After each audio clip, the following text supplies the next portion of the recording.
우리가 함께 읽은 신명기 6장 4절부터 9절 말씀은 사실 자녀 양육에 관한 말씀입니다. 신명기서는 모세가 요단 동편에서 이제 광야 2세대 이스라엘 백성들을 가나안 땅으로 들여보내기 전에 마지막 유언의 말씀처럼 가르친 말씀입니다. 그 가운데서도 핵심이라고 할 수 있는 부분 중에 하나가 바로 오늘 우리가 읽은 신명기 6장 4절부터 9절 말씀이라고 할 수 있을 것입니다. 보통 쉐마라고 하는 이름이 붙여져 있습니다. 쉐마 이스라엘이라는 그 구절로 시작하기 때문에 그렇습니다. 쉐마는 들으라라고 하는 뜻입니다.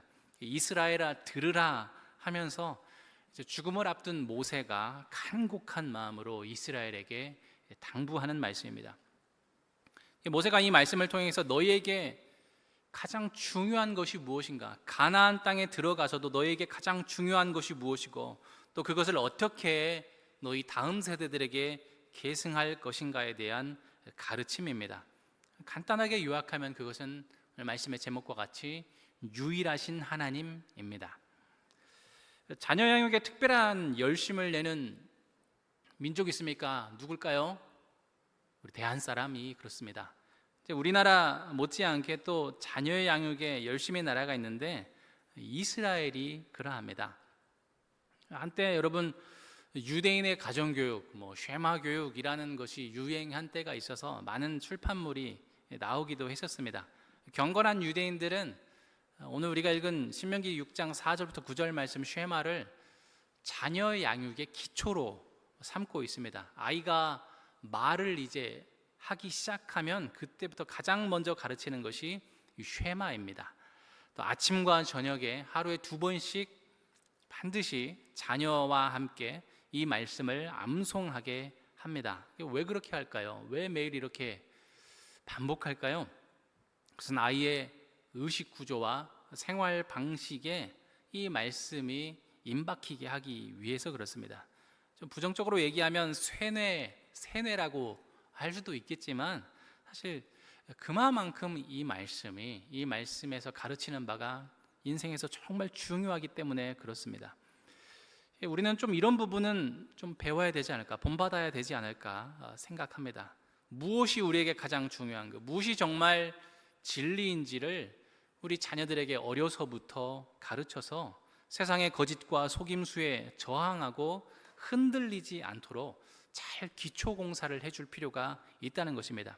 이것이 기독교인 부모로서 우리가 자녀들에게 해줄 수 있는 가장 첫 번째 되는 가장 중요한 의무라고 생각합니다. 그래서 오늘 본문의 내용을 좀 다루기 전에 먼저 좀 우리들에 대해서 좀 점검해 보면 좋을 것 같습니다. 여러분 혹시 아나키라는 단체를 혹시 들어보신 적 있습니까?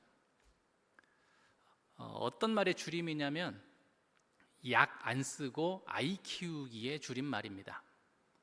현대의학을 거부하는 극단적인 자연치유주의자들 중에 하나입니다. 한때 사회적 물의를 일으켜서 뉴스에도 많이 보도됐던 때도 있었습니다.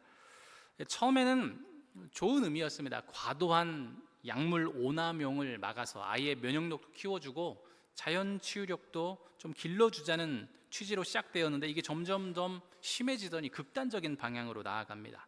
그래서 의학을 전혀 의사의 진단이나 진료를 전혀 믿지 않습니다.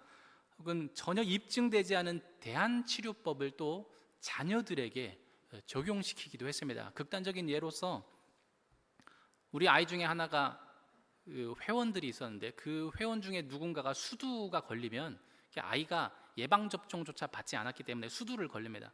그럼 이 수두를 걸린 아이가 하나 있다 그러면 알려서 모든 자녀들이 그 아이와 함께 파티를 열게 합니다. 그래서 다른 자녀들에게도 그 수두가 전염되게 하는 일이었습니다.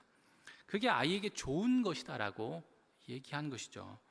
거기에 빠졌던 부모들은 그렇게 행하는 모든 것들이 사실 자녀를 위해서 했던 일이라고 믿었고 자녀를 사랑하기 때문에 했던 일이었지만 남겨지게 된 것은 자녀의 건강에 깊은 부작용과 상처만 남았을 뿐이었습니다. 이렇게 부모가 잘못된 생각에 사로잡히거나 무지하게 되면 가장 피해를 입는 것은 고스란히 그 피해는 자녀들이 입는 것입니다. 근데 좀 안타깝게도 교회 안에도 비슷한 아나키들이 있는 것 같아요. 교회 안에 있는 아나키는 뭘까요? 야간 쓴다는 얘기를 하는 것은 아닙니다. 기도 안 하고 아이 키우기, 말씀 안 가르치고 아이 키우기가 교회 안에 있는 아나키라고 할 수 있을 것 같습니다. 기도도 하지 않는다, 말씀도 배우지 않는다, 가르치지 않는다 하는 것은 뭘 뜻합니까? 그의 생활 방식이 어떤 일을 처리하고 결정할 때 하나님의 뜻, 하나님의 마음을 헤아려 보지 않는다는 겁니다. 내가 하고 싶은 대로 하겠다는 겁니다. 근데 이런 일들이 자녀를 양육함에 있어서 생각보다 빈번하게 나타나는 것 같아요. 무의식적으로 자주 우리 교회 안에서도 일어나는 것 같습니다. 저는 청소년부 사역을 상당히 오래 했습니다. 10년 넘게 했던 것 같아요. 근데 좀 안타까운 일들이 많았습니다. 자녀들을 양육함에 있어서 무엇이 더 아이에게 중요한가에 대한 우선순위가 교란되어 있는 가정들이 꽤 많이 있었던 것 같습니다. 사실 자녀들은 부모가 굳이 노력하지 않아도 절대적으로 부모의 영향을 받게 되어 있습니다.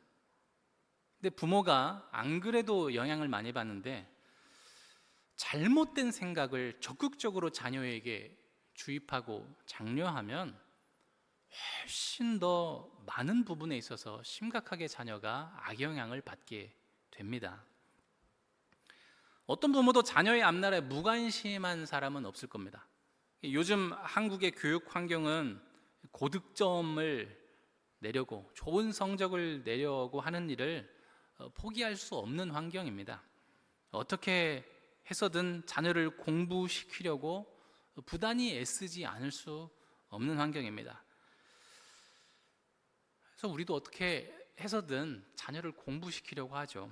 그런데 상당히 자주 자녀의 의사와는 상관없이 또는 자녀의 은사나 자질, 어떤 적성과 아무 상관없이 무조건 고득점을 위해서, 무조건 다스펙을 만들어주기 위해서 강제하고 있을 때가 많지 않나. 혹은 부모는 그렇지 않다 하더라도 교육 환경이 그렇기 때문에 친구들도 다 하고 있는데 왜 나는 안 시켜주나. 아이가 불안해서 다른 것을 다 제쳐놓고 공부하거나 스펙 쌓는 일에 몰두하려 할 때 부모님이 마지못해 그래 잠깐이면 되겠지 하고 아이가 하고 싶은 대로 놔주는 때도 있는 것 같습니다. 우리는 이렇게 말하죠. 세상 모든 직업이 필요하지 않은 직업 없고 귀하지 않은 일이 없다. 직업에 귀천이 어디 있겠냐. 그런데 굳이 내 아이가 험한 일을 할 필요는 없지 않나 라는 생각을 하게 되죠. 당연합니다. 부모로서 비난할 수는 없습니다. 그런데 우리가 정말 들여다봐야 할 지점이 무엇인가? 우리가 무엇 때문에 왜 그렇게 자녀의 성적, 자녀의 스펙에 신경을 쓰고 있느냐는 겁니다. 진짜 이유가 뭐죠? 그 길만이 고소득자가 될 수 있는 유일한 길이라고 믿고 있기 때문에 아닙니까? 그것만이 아이가 행복하게 살 수 있는 가장 확실한 길이라고 믿기 때문 아닙니까? 근데 이게 진짜일까요? 이게 진짜 사실일까요? 자유시장 경제 사회에서는 더 나은 인재를 찾는 그 시안으로서 학력과 스펙을 볼 수밖에 없습니다. 그게 가장 사람을 판별하기 가장 효율적인 방법이기 때문에 당연히 그렇습니다. 그리고 이런 사회는 자연스럽게 경쟁이 부추겨지게 됩니다. 불가피하게 과잉 경쟁을 할 수밖에 없는 구조입니다. 그래서 우리는 과잉 경쟁 시대를 살고 있다라는 말을 하죠. 과잉, 말 그대로 필요 이상의 것을 요구하는 시대입니다. 그 경쟁 가운데서 살아남기 위해서 현대인들은 자기의 가치를 어떻게든 다른 사람보다 더 높이려고, 더 많은 능력, 더 많은 기술을 갖추려고 노력하지 않을 수 없습니다. 시스템적으로 남보다 저비용 고효율의 생산자가 될 것을 요구받고 있습니다. 혹은 이런 사회에 잘 적응하는 사람이 되려고 그렇게 높은 고점을 점하는 사람이 되기 위해서 강박적으로 그런 사람이 되려고 하기도 합니다. 그런데 이런 삶은 그 결과가 뻔합니다. 결국은 탈진하고 심각하게 병들 수밖에 없습니다. 근데 현대인들은 좀처럼 안식을 못하는 것 같아요. 진정한 의미에서의 쉼이라는 것이 없습니다. 우리가 잠깐 쉬는 것이, 현대인들이 쉬는 것은 잠깐 포즈 버튼을 누르는 거예요. 잠깐 일시정지할 뿐입니다.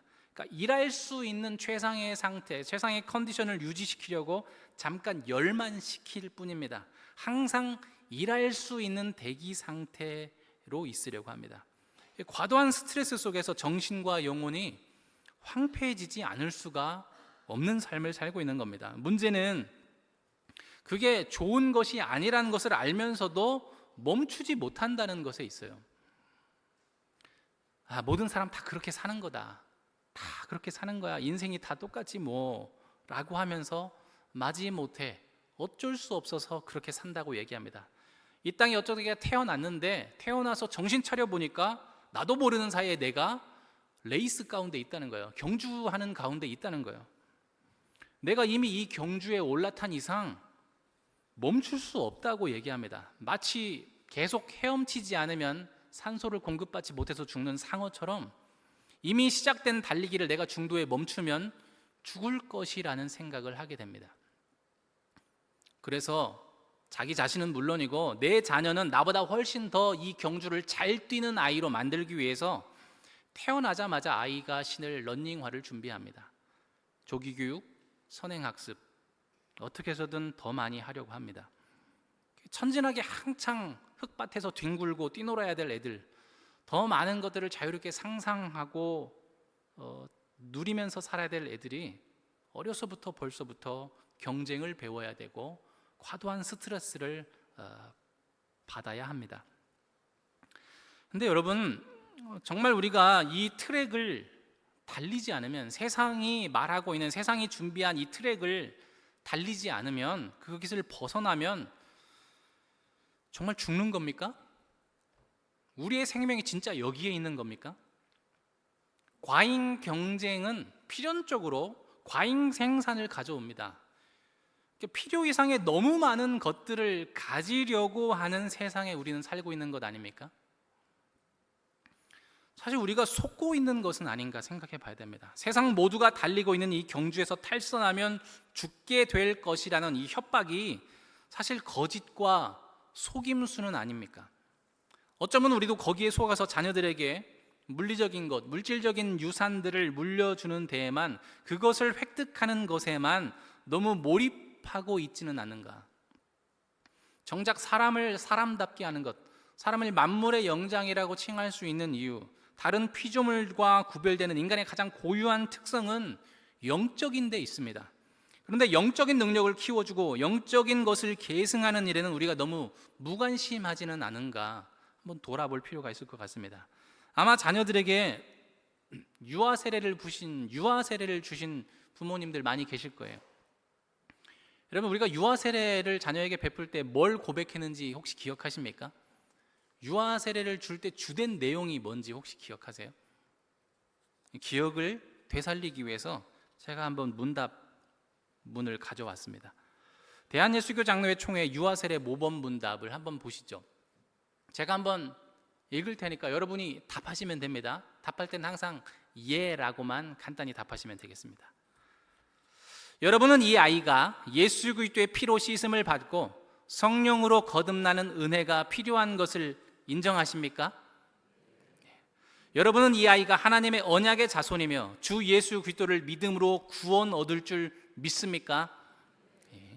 여러분은 지금 이 아이를 하나님께 바치며 겸손한 마음으로 하나님의 은혜를 의지하며 이 아이에게 경건한 삶의 모범을 보이기를 힘쓰며 이 아이를 위하여 기도하며 이 아이와 함께 기도하고 거룩한 신앙의 바른 길을 가르치며 이 아이를 주의 말씀과 교양으로 양육하기를 서약하십니까?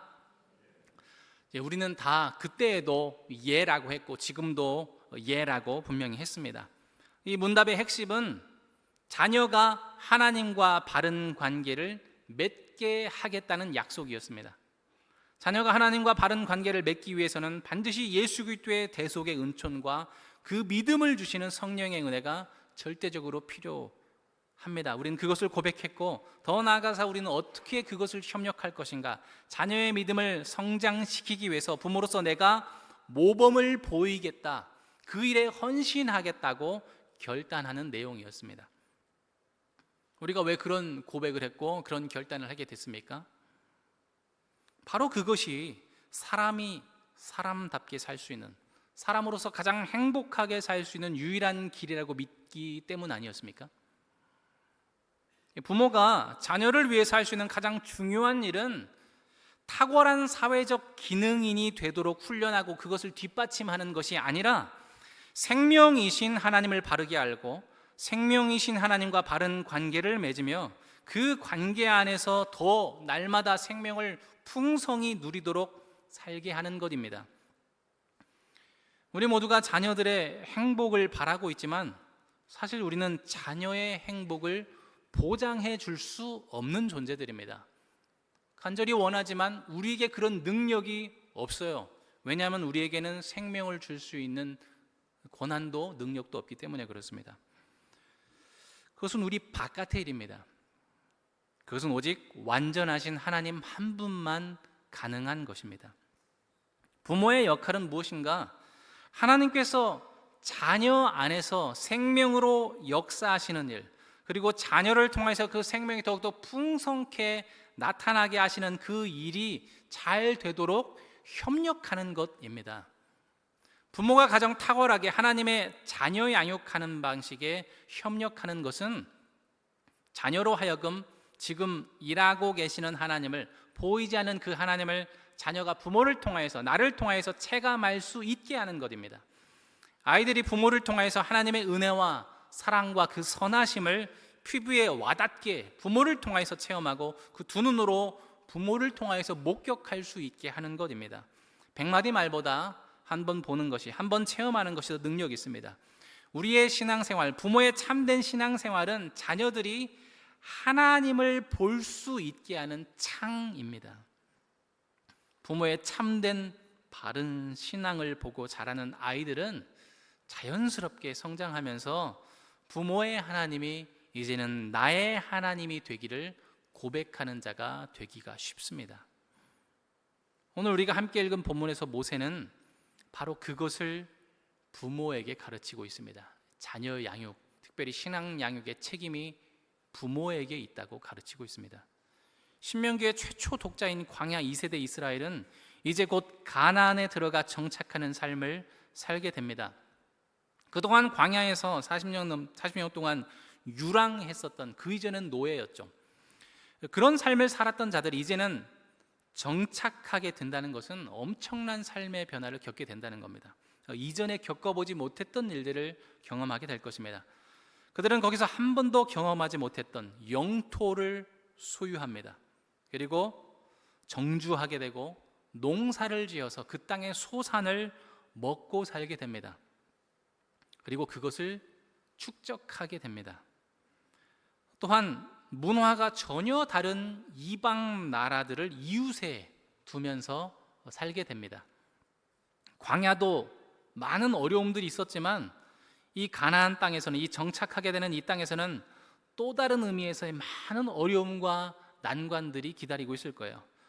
이것은 어쩌면 광야의 시험보다 훨씬 더 교묘하고 복잡한 문제가 될 것입니다. 거기서 이스라엘은 어떻게 살아야 되는가? 어떻게 거기서도 하나님과 바른 관계를 유지할 것이고 특별히 다음 세대들에게 그 신앙을 바르게 계승할 수 있을 것인가? 모세는 그 부분에 대해서 가르치려 하고 있습니다. 신앙 계승의 절대적 책임은 부모에게 있다. 여기 계신 모든 부모님들도 다 이 사실에 동의하실 겁니다. 그런데 그게 참 쉽지 않죠. 어려운 일입니다. 자녀 양육에 있어서 사실 우리는 삶 가운데 많은 것들을 부딪히게 됩니다. 많은 환경의 어려움들과 맞부닥치게 됩니다. 가나안 땅이 많은 하나님을 거스르는 문화로 가득 찼던 것처럼 우리가 살고 있는 이 세상도 하나님을 거절하고 하나님을 배역하는 많은 문화들이 가득합니다. 특별히 우리가 자녀들이 처하고 있는 이 환경, 교육 환경은 대입 중심으로만 되어 있습니다. 이런 환경에서 자녀들은 점수로 한 줄 세우기를 당하고 있어요. 자녀들은 그 한 줄 서기에 자신의 위치가 어디인가에 따라서 자존감이 결정됩니다. 나는 이 정도밖에 안 되는 인간이구나. 나는 어떻게 살아가지? 자녀들은 그래서 자기 정서나 체력의 한계를 넘는 너무나도 과도한 경쟁에 시달리게 되어 있습니다.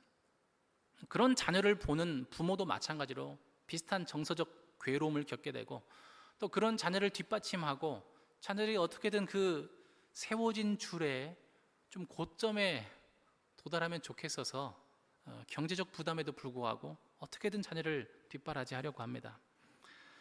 그 외에도 또 다른 문제들이 있죠. 기술이 너무나도 급속히 발전해서 우리가 이 세대를 못 따라갑니다. 그래서 자녀들만큼 이 세대의 최신의 것들에 대해서 알지 못하죠. 세대 간의 격차는 점점 넓어지고 갈등도 심화됩니다. 넘쳐나는 인터넷 문화들, 인터넷 컨텐츠들을 너무나도 저급하고 문란한 것들이 가득한데 부모로서는 도저히 그 모든 것들을 다 방어해 줄 수 없습니다. 아이들은 사실 너무 자주 수시로 그 모든 문화들에 노출되고 있습니다.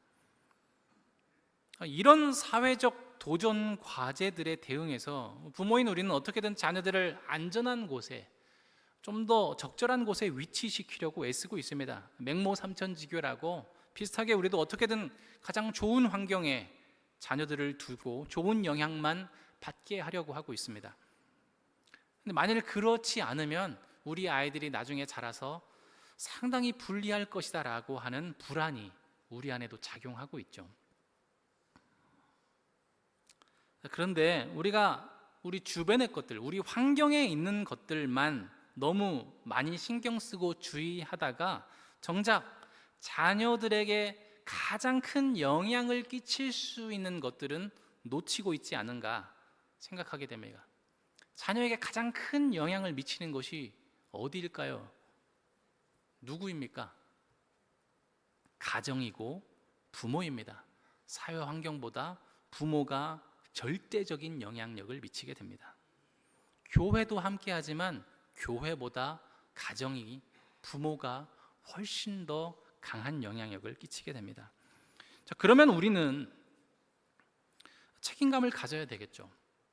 우리는 어떻게 하나님을 알지 못하고 배척하는 세상 속에서도 우리의 자녀들이 행복한 그리스도인으로 살아갈 수 있도록 도울 수 있습니까? 이스라엘 백성들은 가나안 초기 정착 시기에는 모세를 통해서 받은 하나님의 말씀을 잘 준행하여서 그것을 마음에 잘 품어서 그 낯선 환경, 하나님을 거스르는 그 땅에서도 잘 이겨냈어요. 모든 그 악한 문화들을 이겨내고 이방인들로부터 승리하여서 그 땅을 장악할 수 있었습니다. 그리고 그 땅에서 참된 안식과 그 땅에서 하나님이 허락해 주신 많은 복들을 누릴 수 있었어요. 이것은 우리에게도 동일하게 적용될 수 있는 일입니다. 하나님께서 모세를 통해서 주신 이 말씀에 우리도 똑같이 귀 기울일 수 있어야 될 것입니다. 이 말씀 안에서 크게 세 가지로 모세는 우리에게 교훈합니다. 첫 번째로 하나님이 유일하시다는 것입니다. 다른 대안은 없다는 것입니다.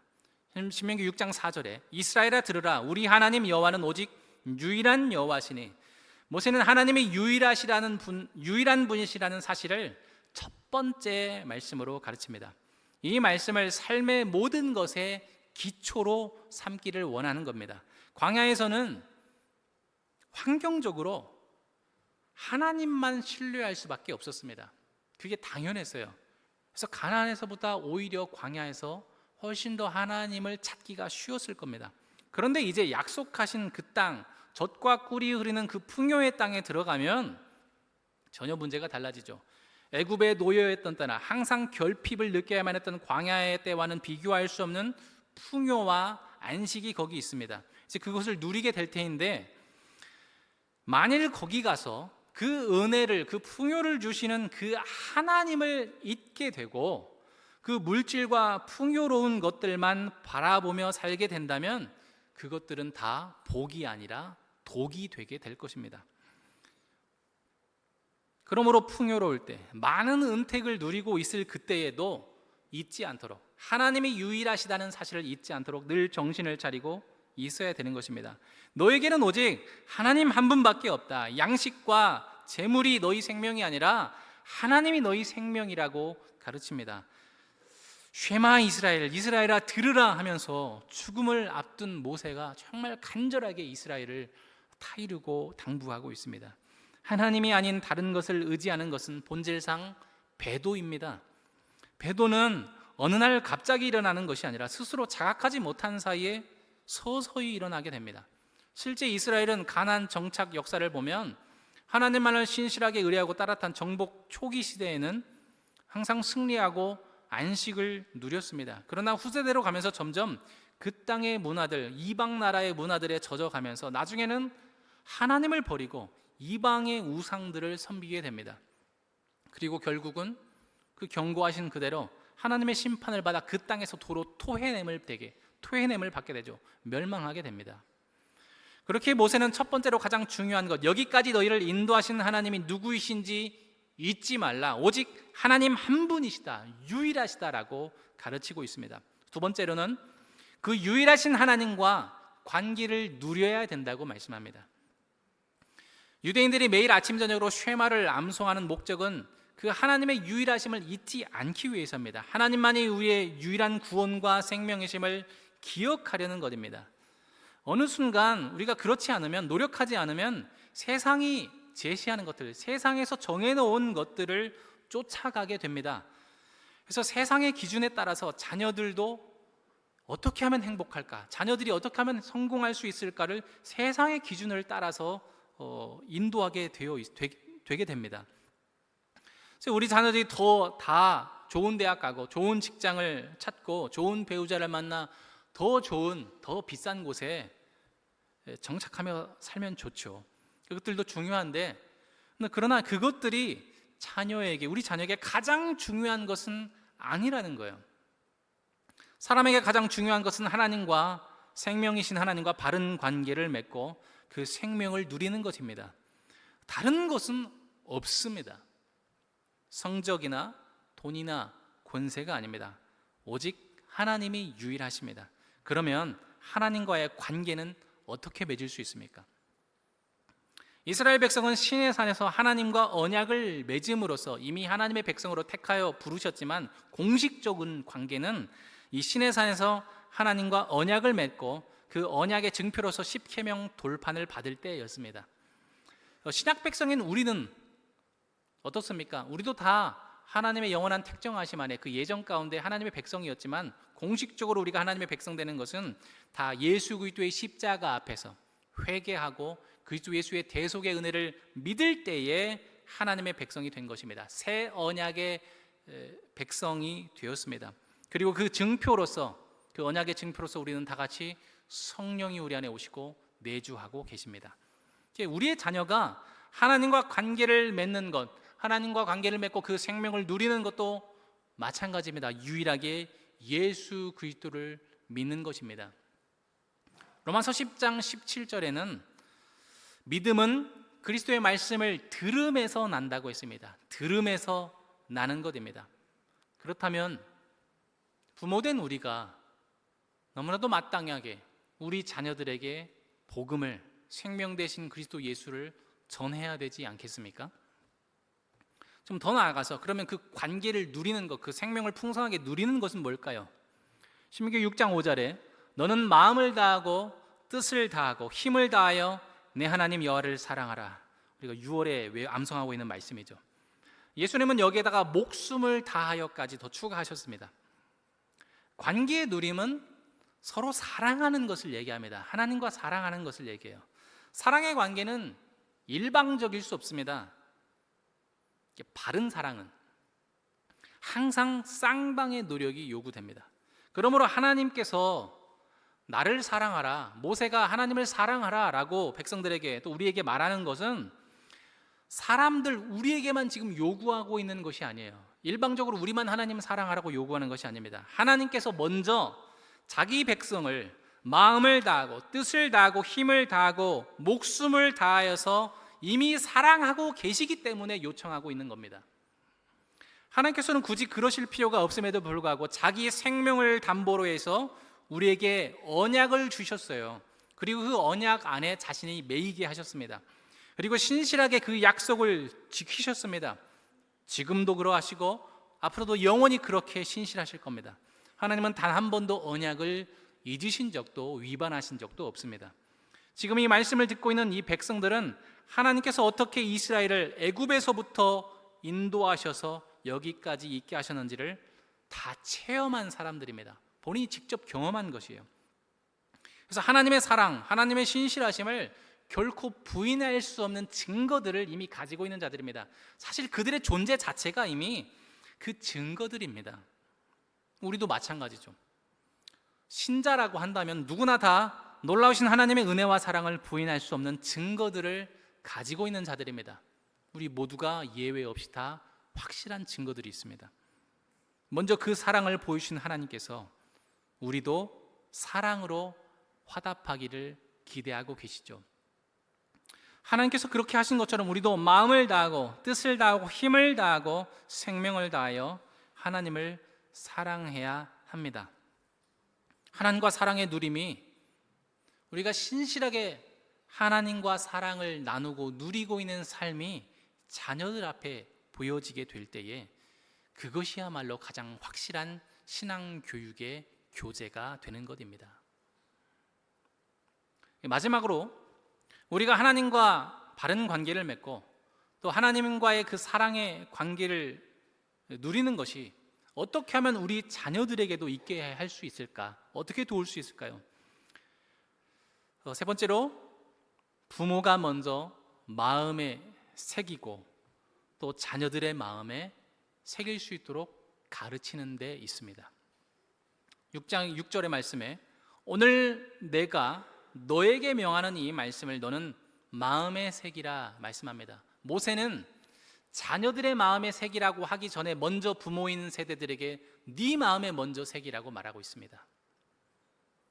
우리 여호와 하나님은 오직 유일한 여호와시다라고 가르칠 때 이것은 이스라엘 백성이 가나안에 가면 무신론자가 될 것을 염려하는 말이 아닙니다. 그들이 하나님이 아닌 다른 것에 시선과 마음을 빼앗겨서 가치관의 혼란을 겪고 우선순위가 뒤바뀔 것을 염려하여서 하는 말입니다. 언제나 우리는 하나님의 유일하심을 의식적으로, 의지적으로, 지속적으로 인지하고 있으려고, 까먹지 않으려고 노력해야 됩니다. 왜냐하면 이 세상이 그것을 방해하기 때문에 그래요. 하나님은 눈에 보이시는 분이 아닙니다. 우리 손에 잡히는 분이 아니에요. 그러나 반면 세상은 우리의 시선, 우리의 감각을 자극하는 것들로 가득 차 있습니다. 이런 세상에서 한순간도 하나님을 잊지 않기 위해서는 지속적으로 우리의 마음판에 다시 새기는 의도적 훈련과 노력이 필요합니다. 그렇지 않고는 불가능해요. 그래서 이러한 삶, 계속해서 이런 세상 속에서 하나님을 잊지 않으려고 마음판에 새기려는 노력이 신앙생활의 내용이라고 할 수 있습니다. 이것이 영적 전투라고 할 수 있어요. 그래서 야고보서는 참된 믿음이라는 것은 어디서 증명되는가? 우리가 알고 있는 지식, 우리 입술의 고백으로 증명되는 것이 아니라 우리가 아는 대로, 우리가 고백하는 대로 행하는 손과 발을 통해서 증명된다. 우리의 구체적인 실질적인 삶의 실천을 통해서 증명되는 것이라고 말하는 겁니다. 사람은 오감으로 인지하기 때문에 하나님을 의식할 수 있는 구체적인 실천이 반드시 필요합니다. 하나님과의 교제를 위한 규칙적인 삶의 패턴을 유지하는 것이 그래서 아주 유익한 것이에요. 우리가 일주일을 주기로 해서 날마다 주일마다 때가 되면 예배하러 이 자리에 오고 있습니다. 이게 얼마나 우리에게 유익한 패턴인지 모릅니다. 이런 삶의 주기가 있기 때문에 우리가 한 주간의 삶을 살다가도 우리가 잘못했던 것들을 기억하게 하고 다시 새로운 하나님의 은혜를 힘입고 깨달아서 새로운 삶을 결단하고 또 한 주를 살아가게 되어 있습니다. 또 그것도 모자라서 수요일에도 모이죠. 금요일에도 기도하러 모입니다. 또 그것도 모자라서 매일 새벽마다 모여서 기도합니다. 혹은 개인적으로 성경 공부, 혹은 공적으로도 하기도 하고, 큐티를 나누기도 하고, 또 가정에서도 가정 예배를 드리려고 합니다. 이런 것들이 다 훈련이 돼요. 구체적인 실천을 통해서 하나님을 잊지 않으려고 하는 노력이 됩니다. 자녀들이 이렇게 주기적으로 예배하고, 주기적으로 가정에서나 혹은 개인적으로든 경건의 시간을 갖도록 하는 것은 아주 유익합니다. 나아가서 모세는 이러한 구체적인 신앙 교육을 언제 어디서든 부모가 수시로 행할 수 있다고 하고, 또 그렇게 하라고 당부하고 있습니다. 7절 말씀에 내 자녀에게 부지런히 가르치며 집에 앉았을 때든지 길을 갈 때든지 누워 있을 때든지 일어날 때든지 이 말씀을 강론하라고 합니다. 집에 앉을 때나 길을 갈 때나 누워 있을 때나 일어날 때나, 그러니까 자녀의 마음에 정말 임박히도록, 가슴에 가득 정말 깊이 새길 수 있도록 부지런히 반복적으로 기회가 있을 때마다 가르치라는 거예요. 이게 어떻게 하면 될까요? 이 문자적으로 해석해서 때가 있을 때마다, 야 이리 와봐, 야 하나님밖에 없는 거야. 세상 공부하는 거, 세상 돈벌이 하는 거, 친구들 관계 다 필요 없어. 하나님만 있으면 돼. 필요 없다고 말하는 건 좀 과한 것 같습니다. 하나님이 제일 중요한 거야. 때가 되면 아예 하루 내내 애가 집에 오자마자 붙잡고 계속 그런 얘기를 하면 어떻게 될까요? 애가 도망가죠. 집을 뛰쳐나갈 겁니다. 미칩니다. 그렇게 하라는 얘기가 아닐 거예요. 어떻게 하라는 겁니까? 그러면 무시로 아무 때나 자녀들에게 가르침이 될 수 있도록 하라는 겁니다. 어떻게 해요? 우리의 삶 자체가, 우리의 일상생활 자체가 하나님의 유일하심을 증거할 수 있는 교보제가 되라는 겁니다. 우리의 삶 자체가 신앙의 내용이 되어야 된다는 것이에요. 우리가 진짜 그리스도인이 되어야 된다는 말입니다. 이게 쉬운 일이 아닙니다. 매우 어렵습니다. 실력이 부족해서 그래요. 우리가 진짜가 아니라서가 아니라 미완성이고 실력이 부족해서 그렇습니다. 그러나 이게 너무 어렵다고 해서, 우리가 아무리 부족하다고 해서, 또 생활도 하고 이런저런 일을 하다 보면 너무 피곤한데 가정에서조차 애한테 뭔가를 가르치고, 자녀 앞에서조차, 가정에서조차 내 삶을 좀 바르게 하려고 노력한다는 게 이게 말이 되는가? 너무 힘들죠. 근데 여러분, 그것이 생명이라면 어떻게 하시겠습니까? 이것이 우리 자녀들의 생명을 좌우한다면 어떻게 하시겠습니까? 그래도 이걸 포기할 수 있습니까? 그래도 이게 어렵다고, 피곤하다고 내팽개칠 수 있습니까? 만일 우리가 세상 사람들과 딱히 구별됨 없는 삶을 살아가고 있으면서도, 그런 모습을 자녀들에게 보여주고 있으면서도 가끔가다 말로만 성경적 가르침을 얘기하고 또 성경을 얘기하고 훈육한다면 자녀들 눈에 그런 부모는 위선자로밖에 보이지 않습니다.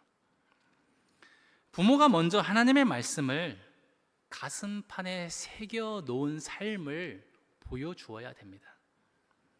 모세는 우리 마음에나 자녀의 마음에 새길 수 있도록 도울 수 있는 구체적인 방법까지도 또 우리에게 제시해 주고 있어요. 8, 9절 말씀입니다. 너는 또 그것을 내 손목에 메어 기호로 삼고 내 미간에 붙여 표로 삼고 내 집 문설주와 바깥문에 기록할지니라. 손목과 미간에 붙인 것은 테필린이라고 하고, 문설주나 문에 기록하는 장치는 메주자라고 합니다. 사진을 보시면 저게 지금 저 아이가 하고 있는 게 테필린이고, 다음 것은 저 문지방 문 기둥에 있는 것이 메주자입니다. 저 안에는 우리가 읽었던 쉐마를 포함하여서 하나님께서 이스라엘에게 명령해 주신 주요한 말씀들이 적혀 있습니다. 이것을 몸에다 붙이고 또 늘상 드나들게 되는 그 문에 붙여 놓게 되는 것은 하나님이 누구이신지, 어떻게 하나님과 바른 관계를 유지할 수 있는지를 잊어버리지 말도록 하는 장치입니다. 잊어버렸다가도 바깥에서는 마음대로 살다가 집에 들어올 때만 해도 그 메주자를 보고, 하나님이 유일하시지. 내가 생각을 다시 잡아야지 라고 할 수 있게 하는 장치라는 거예요. 믿으면 이후 신앙은 저절로 자라나지 않습니다. 하나님의 은혜의 역사에 대해 적절히 반응하는 순종을 배워야만 성화할 수 있게 하십니다. 콩나물도 자꾸 물이라도 부어야 자라는 것처럼 자녀들에게 계속해서 뭔가를 부어줄 수 있는, 공급해 줄 수 있어야 됩니다. 우리 의도적으로 하나님을 잊지 않게 하기 위한 몸부림이 필요합니다. 세상이 우리가 가만히 있어도 신앙이 잘 자라도록 내버려 두지 않기 때문에 그렇습니다. 항상 혼란스러운 가치관을 우리 정신에 심으려 하고 우리의 관점을 흐리게 만들려고 합니다. 사탄의 이러한 공격에 대해서 우리는 아주 연약하죠. 사실 그렇게 잘하는 사람들이 아닙니다. 언제는 성령 충만했다가도 막 은혜가 충만해서 막 천사처럼 구름 위를 걷는 삶을 살다가도 어느 순간 작은 일 하나에 꼬꾸라져서 곧장 땅으로 곤두박질 치고 세상 사람들과 별로 다르지 않은 삶을 살게 됩니다. 사실 우리는 죄를 거절하고 의를 선택하는데 아주 실력이 형편없습니다. 그래서 저 테필린이나 메주자 같은 장치들, 뭐 저렇게까지 해야 되나? 라고 하는 것을 우습게 볼 일이 아니라는 거예요. 겸손하고 정직하게 우리의 실력 없음을 인정하고 어떻게 해서든 우리의 연약함을 보완할 수 있는 물리적 장치들과 환경들을 만들 필요가 있다는 겁니다. 특별히 우리 자녀들의 감각이 세상의 것들, 세상의 악한 것들에 많이 노출되기보다 그에 앞서 하나님의 것에, 의로운 것들에 더 많이 자극될 수 있도록, 그것에 익숙할 수 있도록 하는 장치들, 혹은 그것을 일깨워 줄 수 있는 장치들이 필요합니다. 테필린과 메주자가 그런 용도이죠. 여러분의 가정에는 이런 장치들이 혹시 있습니까? 우리가 잠깐 하나님을 잊으려고 하다가도 다시 우리가 하나님 앞으로 돌아오게 하는 그런 장치들이 혹시 있으십니까? 부러운 집들은 그런 게 있어요. 집에 가면 그 집 서재에는 항상 한켠에는 그의 아버지가 일평생 기록했던 설교 노트들이 채워져 있거나, 혹은 할머니가 읽고 또 읽고 읽어서 너덜너덜해진 낡은 성경책이 꽂혀 있거나, 또는 할아버지가 한자 한자 정성스럽게 필사하신 그 필사 성경들이 있거나, 우리 교회 주일마다 종종 광고가 나오죠. 필사 성경 몇 권째 하셨습니다. 대단히 놀라운 일들이에요. 혹은 꼭 이런 물질이 아니더라도 새벽마다 밤마다 간절하게 눈물로 기도하시는 어머니의 엎드린 모습들, 이런 것들을 보면 우리가 잠깐 잊었다가도 하나님이지 라고 하는 마음으로 돌아오지 않습니까? 왜냐하면 그런 것들은 다 진실한 신앙 고백이 거기에 담겨 있기 때문에 그렇습니다. 이런 것들을 보는 우리와 또는 우리 자녀들이 세상살이에 지나치게 몰입해서 하나님을 잊어버릴 만한 때에, 세상 일에 시달리고 고달파서 자기 연민에 빠져 있을 만한 때에, 반대로 너무 잘 나가서 기고만장 교만해질 만한 때에 흐트러져서 질서가 무너진 우리의 마음을 다시 한번 일깨워주고 하나님을 바라보게 하는 그런 경종이 되게 합니다. 오늘 말씀은 우리 부모들에게 그 경종을 만들라고 말씀하고 있어요.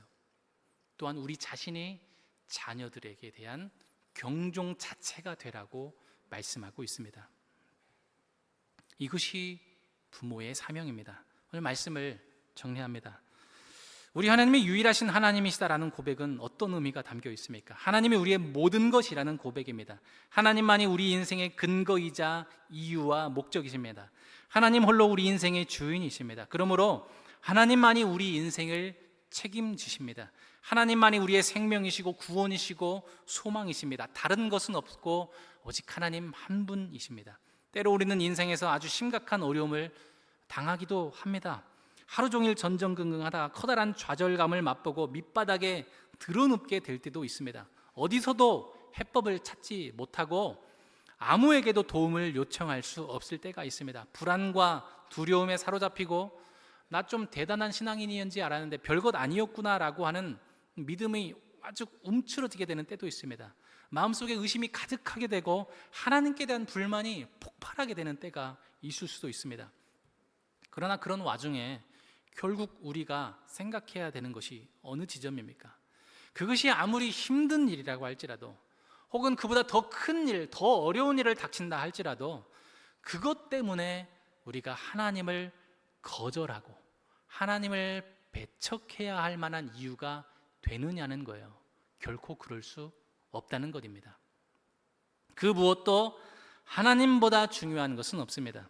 무슨 일을 만나고 어떤 어려운 상황에 처해 있다 할지라도 우리가 할 수 있는 최선은, 지금 내가 당장은 이해 안 되고 무엇을 어떻게 해야 될지 몰라도 하나님께서 내가 알지 못하는 더 크고 선하신 계획을 가지고 계시며 최선의 길로 나를 인도하시기 위해서 성실하게, 신실하게 일하고 있다는 것을 믿는 것입니다. 하나님이 유일하시다라고 고백하는 것이 최선입니다. 이것이 우리 평안의 식구들의 평생의 진실한 고백이 되실 수 있기를 바랍니다. 또한 그러한 여러분의 삶의 고백을 보고 자라게 되는 우리의 자녀들이 그들의 입술을 통하여서도 동일한 고백을 들을 수 있게 되기를, 우리 자녀들의 입술을 통해서도 하나님만이 유일하십니다 라는 고백을 들으실 수 있게 되기를 우리 주님의 이름으로 간절히 소원하고 축복합니다.